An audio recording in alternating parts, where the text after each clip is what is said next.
Few ideas about learning are as well known as the 10,000 hour rule. This is the notion, popularized by Malcolm Gladwell in his 2004 bestseller Outliers, that it takes roughly that long to master a skill. The basis for Gladwell's rule was Anders Ericsson's 1993 paper arguing that large quantities of deliberate practice could explain world-class skill levels.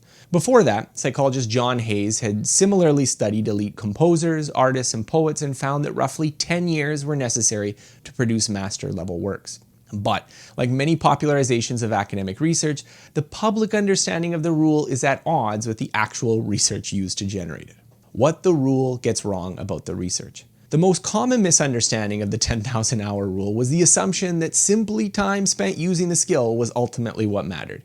This is clearly absurd. Very few musicians, artists, athletes, or chess players perform at world-class levels. Yet pretty much anyone who performs a skill for their full-time job would accumulate 10,000 hours of sustained use eventually. The rarity of world-class performance implies that just doing something a lot cannot be sufficient.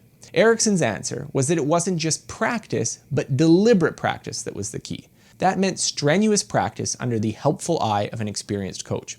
Just playing the music wasn't enough. It was necessary to practice the hard sections repeatedly with a skilled coach offering guidance on exactly what to pay attention to in order to improve.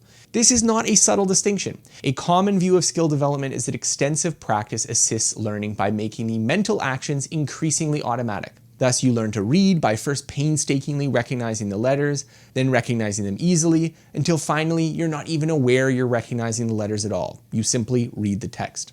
But automaticity can also be a curse. When something is completely fluent, you aren't able to consciously monitor the skill and make necessary adjustments. Deliberate practice is an effortful activity designed to bring elements of the skill back under deliberate control to override automatic habits. But is the underlying research even true? The research argued deliberate practice, not just doing something a lot, was what counted toward the 10,000 hours. But is that even true? Ericsson's research has faced at least two lines of critique over the years since it has become popular. The first was Ericsson's emphasis on practice over talent. In his view, if large quantities of effortful practice could explain world-class performance, why do we need the residual concept of talent? But other psychologists disagreed, arguing that learning rates often differ between individuals in ways that can't simply be explained by practice alone. I think the safest interpretation of the research to date is that natural ability and deliberate practice interact. Nobody becomes world-class without practice, but even ideal coaching and practice conditions will not result in everyone learning at an identical rate. Since world-class performance is at the extreme end of a distribution, the result is that most exceptional people are both extremely talented and extremely hardworking. Those who are merely one or the other don't make the cut. As a practical matter, this is mostly an issue for elite levels of skills. For skills you want to be decent at, I think practice tends to matter more simply because it's easier to compensate for a lack of talent by working harder. But if everyone is working their hardest, as we would expect in the elite of a field, then hard work necessarily plays a smaller role in accounting for the differences.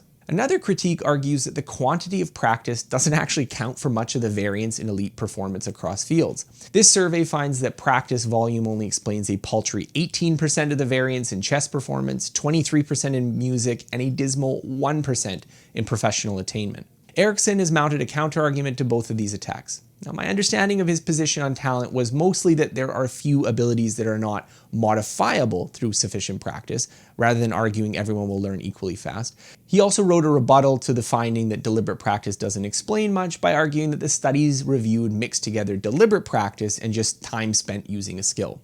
Now, it's also possible that the low correlation of practice and professional achievement is just that most professionals don't do that much practice, which means that there is a great opportunity if you do. Now, my own view is that deliberate practice is a useful hypothesis, and it's certainly helpful for approaching skill development, but that both innate ability and factors outside of practice likely also play a role. Reality is complicated, go figure. A deeper, common sense critique of 10,000 hours being necessary for mastery.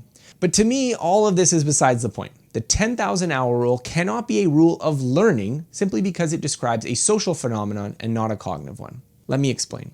What makes someone a world-class performer in a field isn't an objective level of skill, but their ranking in a skill compared to other practitioners. Being an elite chess player isn't based on some objective measure of chess ability, but an implicit comparison to all the other chess players.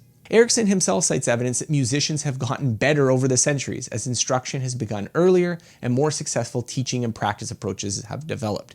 He cites songs that were considered unplayable by their composers, but which have since been performed by increasingly adroit performers. Similarly, advances in human performance can be seen across many fields, from athletics to chess to video games. Since objective levels of ability have risen over time, the bar for what constitutes elite performance is continuously going up.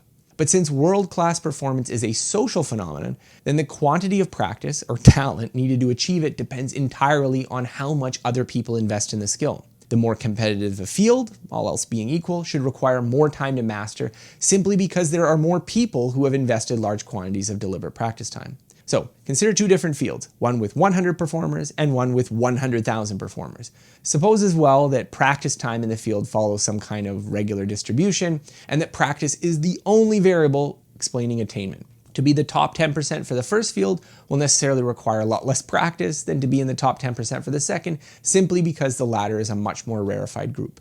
Of course, practice probably isn't the only variable for attainment, and some fields encourage people to devote their entire lives to pursuing excellence, whereas others aren't highly valued in our society, so outside of a few obsessive nerds, nobody invests much time getting really good at them. Thus, the real formula for world-class talent would need to consider how many people practice in the field, the distribution of deliberate practice quantity by people in the field, so some fields may inspire more devotion than others, the cutoff for being considered world-class or elite in performance, and the relative contribution of practice and other variables such as chance, talent, favoritism, etc. For skills where there are consistent returns to practice, large quantities of practitioners who generally practice a lot, and a high bar for being considered world-class, the amount of practice needed to achieve mastery would probably be a lot more than 10,000 hours. In contrast, skills that were mostly talent or luck, few practitioners or little devotion to practice, or modest thresholds for being considered successful, the amount of practice needed might be quite modest to reach elite levels.